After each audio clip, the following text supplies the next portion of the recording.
Ketika BI kemarin mengumumkan akan menggarap e-rupiah atau digital money atau cryptocurrency, semua seakan menengok ke Bosman. Ingat lo ya, seakan, bukan sebenarnya. Sambil berkomentar, akhirnya didengar juga ide Sontoloyo itu. Sama seperti SWF yang diklaim Bapak serba bisa. Faktanya, memang gak banyak yang tahu sejak 3 tahun yang lalu kata SWF, Sovereign Wealth Fund, yang diinisiasi kita akhirnya diterima. Namun bukan oleh inisiatornya, tapi oleh pejabat berkuasa yang diklaim olehnya. Semua mudah kok membuktikannya. Ada rekam digital siapa yang pertama mengatakannya. Solusi ekonomi adalah pakai SWF. Lalu sekarang diklaim yang lain. Ya nggak apa-apa juga. Emang kita masalah? Ya enggak lah. Kita nggak baperan kayak buzzer.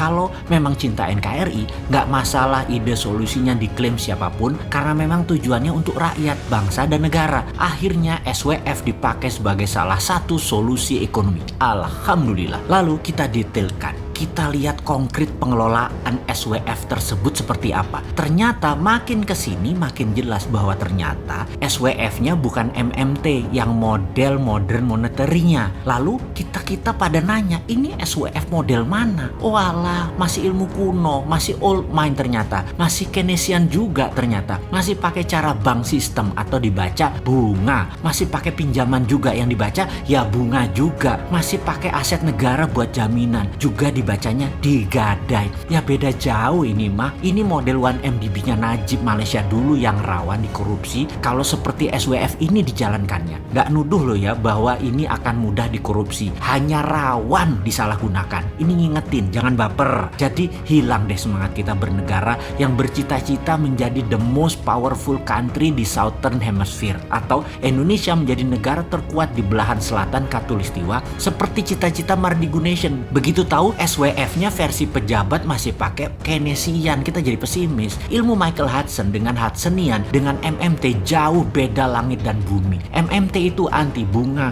gak doyan sama bunga bank dan juga sistem perbankan klasik old mind, tetapi digital banking yang lebih cepat keputusannya dan paymentnya bisa berputar itu MMT. MMT lebih mengutamakan payment sistem banknya. Bank itu dipakai hanya untuk sistem pembayaran perputaran uangnya. Misalnya negara Tiongkok itu ya, uang paymentnya atau uang transaksinya berputar di masyarakat per tahunnya 10 kali PDB negara Tiongkok. Indonesia secara data payment transaksinya hanya 50% dari PDB. Jauh bos, kalian bernegaranya kurang pinter nih. Lalu akhirnya ada ide e-rupiah atau rupiah digital akan diluncurkan. Jreng, Bosman diminta lagi pendapatnya. Karena sejak 2 tahun yang lalu sudah bengok-bengok teriak pakai e-rupiah saingi e-renminbi. Jangan malah pakai yuan atau e-renminbi Indonesia. Dan akhirnya singkat cerita pokoknya sudah 2 aja ide Mardigu Nation dipakai atau diadopt. Kita tunggu langkah berikutnya. Berani nggak kuasai Selat Malaka? Berani nggak mengenolkan bunga simpanan deposito di bank dengan strategi TINA? There is no other alternative. Kembali ke rupiah digital. Bagaimana pendapat Bosman kali ini?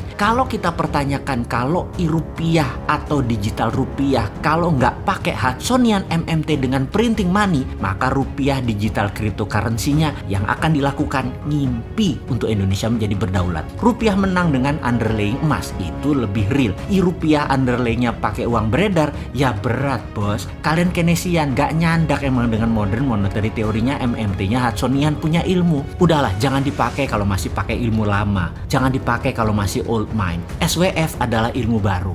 Dipakai cara otak lama. Kemudian e-rupiah digital rupiah, gak pakai printing money, ya gak ada gunanya. Jadi maksudnya apa pakai SWF, pakai rupiah digital kali ini? Biar Bosman dan anak muda pendukung MMT seneng gitu ya? Janganlah begitu. Bukan hanya buat senang-senang saja berpropaganda seperti dikatakan Tesla akan ke Indonesia buat euforia, ternyata kita di prank. Ya lebih baik nggak usah kalau di prank. Kalau bener mau menjalankan, jangan setengah-setengah, namun harus make a difference. Memang harus membuat perbedaan. Pakai underlaynya jangan uang beredar, tapi printing money berbasis proyek produktif. Pasti rupiah digital menang, Indonesia berdaulat. Ini lebih benar bernegaranya.